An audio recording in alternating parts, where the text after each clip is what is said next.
PMCയുമായി ബന്ധപ്പെട്ട CPI സംസ്ഥാന secretary Binoy Viswam പറഞ്ഞത് പാർട്ടിയുടെ ദേശീയ നിലപാടെന്ന് ദേശീയ സെക്രട്ടേറിയറ്റ് അംഗം ആനിരാജ പറയുകയാണ്. PMC അംഗീകരിച്ചാൽ മാത്രമേ SSKക്ക് ഫണ്ട് നൽകൂ എന്നത് ഭരണഘടനാ വിരുദ്ധമായ നയമാണ്. ഏതെങ്കിലും ഒരു പാർട്ടിയല്ല, LDFിലെ എല്ലാവരും ഒറ്റക്കെട്ടായി ഉചിതമായ തീരുമാനമെടുക്കുമെന്ന് പ്രതീക്ഷിക്കുന്നുവെന്നും ആനിരാജ 24നോട് പറഞ്ഞു. CPI ദേശീയ സെക്രട്ടേറിയറ്റ് അംഗം ആനിരാജ ചേരുകയാണ് 24നൊപ്പം. കോമ്രേഡ്, ഈ PM ശ്രീ പദ്ധതിയുമായി ബന്ധപ്പെട്ട് ഇടതുപക്ഷത്തിന്റെ ദേശീയ നയം എന്താണ്? ഈ രാജ്യത്തിൻ്റെ ഫെഡറൽ തത്വങ്ങളെ അതിനെ അട്ടിമറിക്കുന്നതും അതോടൊപ്പം തന്നെ അതുവഴിയായി ഈ രാജ്യത്തിൻ്റെ മതേതര ജനാധിപത്യ സ്വഭാവത്തെ ഇല്ലായ്മ ചെയ്തുകൊണ്ട് ഈ രാജ്യത്തെ ഒരു ഹിന്ദുത്വ രാഷ്ട്രമാക്കി, മതാടിസ്ഥാന രാഷ്ട്രമാക്കി മാറ്റുന്നതിന്, ഹിന്ദുത്വ രാഷ്ട്രമാക്കി മാറ്റുന്നതിനുള്ള ഒരു ശ്രമത്തിൻ്റെ ഭാഗമായ ആണ് ഈ PM ശ്രീയും ആ PM ശ്രീയുടെ ഉൾക്കൊള്ളുന്ന പുത്തൻ വിദ്യാഭ്യാസ നയം എന്നുള്ളത്. ഇടതുപക്ഷ ജനാധിപത്യമുണ്ട്.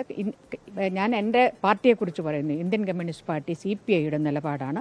ആ നിലപാടാണ് ഞങ്ങളുടെ സംസ്ഥാന സെക്രട്ടറി സഖാവ് ബിനോയ് വിശ്വം അവിടെ പറഞ്ഞിട്ടുള്ളത്. നമുക്ക് വരേണ്ട SSK അടക്കമുള്ള ഫണ്ടുകൾ ഈ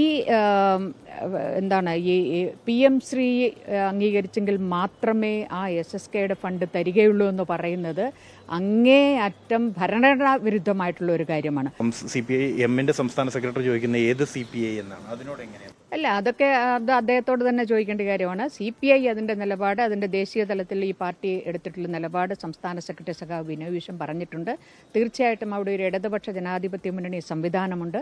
ആ സംവിധാനത്തിൽ ഈ വിഷയം ചർച്ച ചെയ്യുമെന്നാണ് തന്നെയാണ് ഞാൻ കരുതുന്നത്. കാരണം ഇത് നമ്മുടെ സംസ്ഥാനത്തെ സംബന്ധിച്ച് ഏറ്റവും സുപ്രധാനമായിട്ടുള്ള ഒരു കാര്യമാണ്. അതുകൊണ്ട് ആ വിഷയം ഗൗരവത്തിൽ തന്നെ ഇടതുപക്ഷ ജനാധിപത്യ മുന്നണിയിൽ ചർച്ച ചെയ്യുമെന്നും എല്ലാവരും കൂടി ഇരുന്നുകൊണ്ട് ഏതെങ്കിലും ഒരു CPIയോ അല്ലെങ്കിൽ ഏതെങ്കിലും ഒരു CPMോ അല്ല, ഇടതുപക്ഷ ജനാധിപത്യ മുന്നണിയിലെ മുഴുവൻ പാർട്ടികളും ഇരുന്ന് ഗൗരവത്തിൽ ചർച്ച ചെയ്ത് ആലോചിച്ച് ഉചിതമായ തീരുമാനമെടുക്കുമെന്നാണ് ഞാൻ കരുതുന്നത്. മതേതര വിരുദ്ധമായ PM ശ്രീ പദ്ധതി അതിനെ ശക്തമായി തന്നെ എതിർക്കുമെന്ന നിലപാടാണ് ആനിരാജ വ്യക്തമാക്കിയത്. ആശിഷ് മട്ടുവിനൊപ്പം ബൽറാം നെടുങ്ങാടി, 24 ഡൽഹി.